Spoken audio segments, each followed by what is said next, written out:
Assalamualaikum warahmatullahi wabarakatuh. Nama saya Muhammad Azmin Adif Sisnanda dari kelas 12 IPA 4. Di sini saya nomor absen 23 ingin menjelaskan tentang peran mahasiswa pada masa reformasi.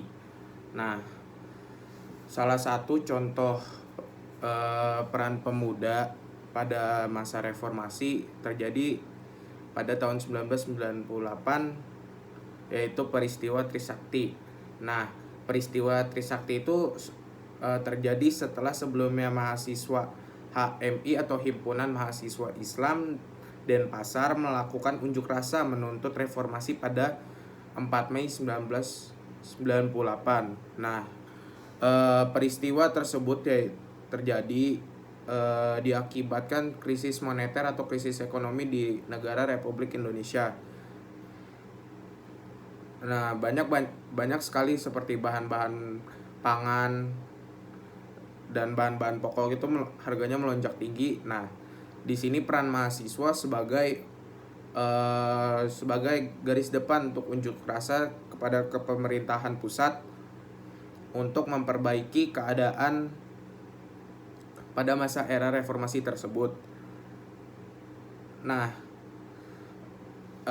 awal mulanya pada masa reformasi itu terjadi pada tanggal 4 Mei 1998.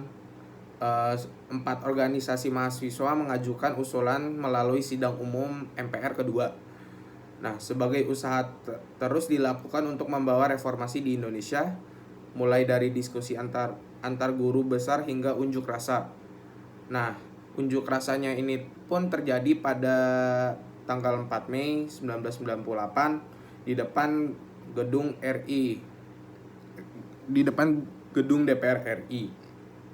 Sampai akhirnya pada 12 Mei 1998 terjadi demonstrasi besar-besaran di depan Universitas Trisakti Jakarta.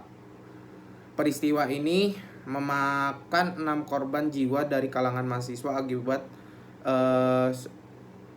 tembakan dari aparat atau polisi atau dan lain-lainnya. Di antaranya yang bernama Elang Mulya Lesmana, Heri Hertanto, Henry Rawan Lesmana, dan Hafidin Royan. Peristiwa ini dikenal sebagai tragedi Trisakti. Nah, pada masa era reformasi ini terjadi pada kepresidenan Bapak Soeharto. Nah, peristiwa tersebut tidak membuat mahasiswa surut dan justru menyulut adanya demonstrasi yang lebih besar pada tanggal 13 sampai 14 Mei 1998. Di Jawa Tengah, mahasiswa menduduki kantor DPR Jawa Tengah. Nah, di situ mahasiswa dan mahasiswi pun unjuk rasa untuk reformasi pada tahun tersebut. Nah, akhirnya gedung kepala DPR di Jawa Tengah mengajukan untuk Presiden Soeharto angkat dari jabatannya atau lepas dari kepresidenannya. Lalu awalnya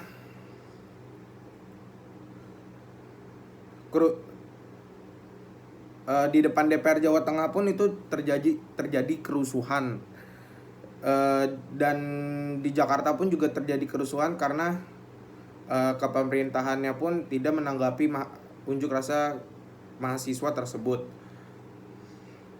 Aksi tersebut diperparah dengan penjarahan berbagai belahan Jakarta.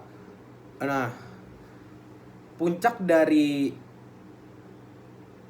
pada masa reformasi itu pada tanggal 18 Mei 1998 mahasiswa berhasil menduduki atap gedung DPR dan MPR RI di Senayan. Di hari yang sama, Ketua MPR dan DPR RI yang bernama Harkomo menyarankan Presiden untuk mengundurkan diri dari jabatan Presiden. Nah, mahasiswa pun menuntut dilakukan sidang istimewa. Meski begitu, Presiden Soeharto masih belum mau mundur dari jabatannya. Jadi awalnya Presiden Soeharto itu menolak beliau turun dari jabatan kepresidenannya. Berbagai usaha tersebut akhirnya membuahkan hasil. Pada tanggal 19 Mei 1998, beberapa menteri kabinet Soeharto memutuskan untuk mundur dari jabatannya. Jadi lepas dari jabatannya sebagai menteri atau DPR. Nah, kondisi semakin tidak terkendali, akhirnya memaksa Soeharto untuk meletakkan jabatannya di Mahkamah Agung pada tanggal 21 Mei 1998 pukul 10 pagi. Pada saat yang sama, Soeharto langsung memberikan jabatannya pada saat itu ke wakil presiden yang bernama Baharudin Yusuf Habibie atau biasa dikenal sebagai B.J. Habibie untuk menggantikan posisinya. Nah, yang kedua ada peristiwa Semanggi 1 dan 2 November 1998. Itu selang beberapa bulan dari bulan Mei ke November, meski kepemimpinan Orde Baru saat itu sudah berganti, bukan berarti permasalahan krisis moneter itu atau krisis ekonomi langsung selesai.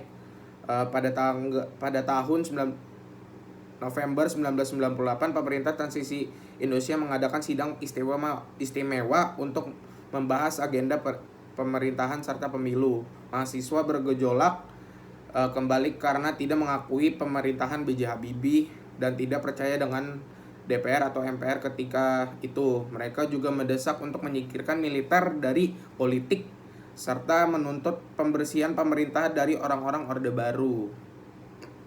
Nah, saat itu apapun yang dilakukan oleh mahasiswa mendapatkan perhatian ekstra dari pimpinan universitas karena mahasiswa berada di bawah tekanan aparat.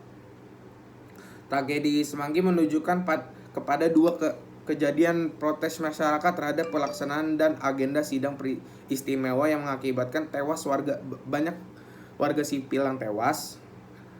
Kejadian pertama dikenal dengan tragedi Semanggi 1 yang terjadi pada tanggal 11 sampai 13 November 1998 yang menyebabkan tewas 17 warga sipil.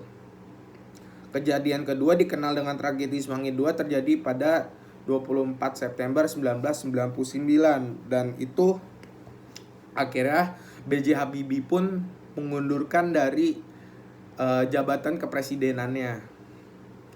Dan itu saja yang bisa saya jelaskan. Mohon maaf bila ada kesalahan kata dan mohon maaf juga kalau ada yang kurang. Billahi taufiq wal hidayah. Wassalamualaikum warahmatullahi wabarakatuh.